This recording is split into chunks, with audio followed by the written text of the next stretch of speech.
Alright, so there's a young man who made a video today and he said that the same God that the oppressor uses is the same God that the oppressed uses. So who will this God honor? Who will this God answer if both of them were praying together? So I want to say that there is no confusion about it.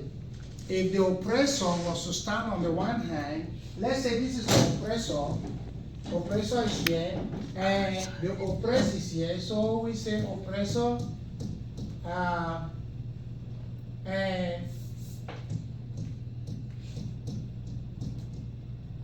the oppressed. So right here, these are two people, so both of them are praying to God. Or I should make it instead, I should put it this way. They are all praying to God. This doesn't necessarily mean that because both of them are praying to God, God is going to answer all their prayers.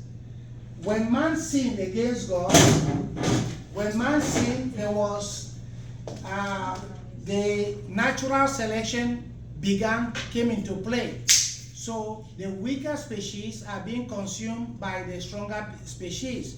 So normally the oppressor will try to oppress the oppressed. But one thing we've seen in history is that God has always come to the side of the oppressed. You saw that between the Israelites and the Egyptians. You saw that when the people of Esther, the Israelites, were being tormented, oppressed by the other people, you know, Haman and the rest. You saw that in the days of Jephthah. You saw that in the days of the prophets. So God always came to the side of the oppressed. Now, but the question is, if we claim that God supports both of them, He answers all their prayers, then we should come in and question a couple of things. First, let's start with the law of identity. The law of identity. So, what is the identity of God? This identity will show that God is omniscient, God is holy, God is omnipotent, God is omnipresent. So if God is holy and perfect, infallible, then oppression is fallible, then we do not see any way where the perfect God is going to support the imperfection. So that one already disqualifies that argument. The identity of God already disqualifies. Now another thing too is we can take the law of non-contradiction. If we use the law of non-contradiction, then we know that the same God that is building this one cannot go and build this same person, because according to the word of God, there will be a lot of contradiction for us to believe that these two people are praying and God is answering their prayers. That's why James says that people pray and they don't receive their answers. So that means that not everybody who prays receives prayers. Simply because what they were praying for happened to them, it doesn't necessarily mean that it is God who has given them that chance. It's just because the laws of nature do make it possible for certain things to happen even without our own approval. Now, the third law that I will use will be the law of excluded middle. If I'm using the law of excluded middle, that means that God at the same time cannot listen to the oppressed and at the same time listen to the oppressor. And that is why every time, you see, because Jesus came to set the captives free.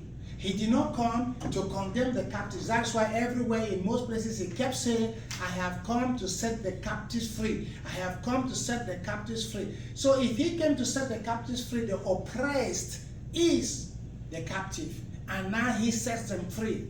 But again, when people say the God that we worship, the Christian worship, is God of the white people, that is incorrect.